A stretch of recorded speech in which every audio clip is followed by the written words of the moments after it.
Alright, so we've been waiting for some new Lost Ark gameplay, and today we got it. Hey everyone, what's going on? Elvis here. Today we're going to talk about the new Lost Ark gameplay trailer. You guys have been going nuts sending me this. Let's just jump into it. We're going to talk about some of the things that I picked up in it anyway. So it starts off with the Warlord in like a huge siege area. The UI has changed significantly. We already knew the UI was different. We get to see it in action anyway. Now I personally like the old design a little bit more, but what's worth noting is that the current UI, it takes up much less screen real estate. So I guess that's a positive anyway. Now it starts off focusing on more realistic, like medieval world stuff, rather than high fantasy, which we think about Lost Ark anyway. Although that quickly changes throughout the trailer, we get to see some of the crazy beasts and monsters that we will be able to fight. Now there's also quite a lot of camera angle changes. I don't know if this is specifically for the gameplay trailer, despite some of the obvious camera angle changes with some of the, I know what you call them, like quick time events. We see the Warlord sliding down the chain. Yeah, there's definitely a whole lot of camera angles. I'm curious if that's going to be in the actual game.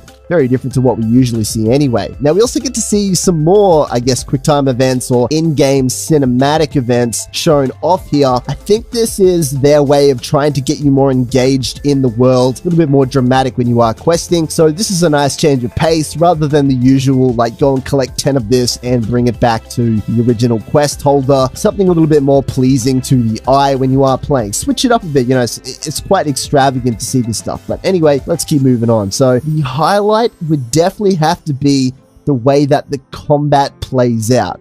It's notably different from most action RPGs. There's a huge focus on combos rather than skill spamming. Throughout the whole entire game, every single character is working around these actual combos. Now, we also see large cooldowns on skills, which technically supports the use of strategy a lot more. So this is a very interesting change in combat. Rather than running in and, you know, spamming your main attack and then using an ultimate or something like that, it looks very well placed, timed, so this could be interesting. So what else is exciting about the game? Flamethrowers, we got them. Machine guns, we got them too.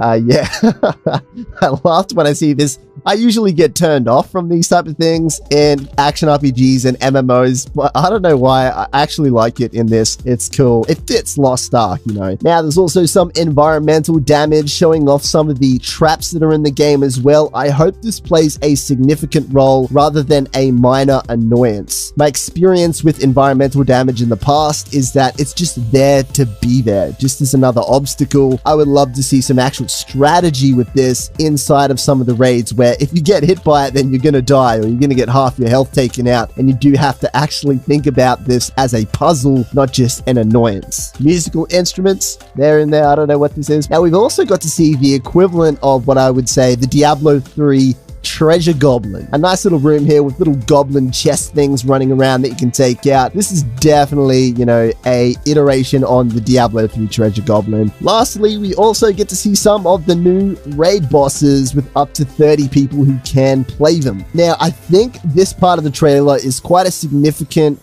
defining factor in Lost Ark as a genre. What I mean by that is this is clearly not an action RPG at heart. This is an MMO at heart that has action RPG elements. As you can see by some of these boss fights, they look like you will have to apply strategy to them, more so on what you would see with World of Warcraft, lesser of what you would see with, say, the Diablo 3 Rift Guardian, where it's kind of just spammy and dodge, you know, the odd attack. Now we also get some cool as fuck confusing storyline, which is always nice to see. When it comes to MMOs, you know, the most successful ones tend to have a rich storyline, something that you remember, and it looks like it's going to be no different in Lost Ark. Now, what is the gameplay trailer missing? Well, blood in the actual gameplay trailer, and this definitely feels to me like a Tencent thing, which is the publisher for China. The Chinese audience is very different. They tend to take out lots of blood and gore. I'm sure that there will be all of that stuff within the game. We do see like severed bodies in the trailer as well within the story part of the game, so it's definitely going to be in there. It's obviously turned down in the graphics with this. Definitely a Chinese publishing thing is going on here. Now, we also don't get to see any loot. I don't know what the hell's going on with it, but yeah, I want to see some more of that stuff. It's the most important thing to me in this game, is how good is the loot going to be? What is it going to look like? Anyway, guys, hope you enjoyed the breakdown of the trailer. See you next time. More videos coming soon. Catch ya.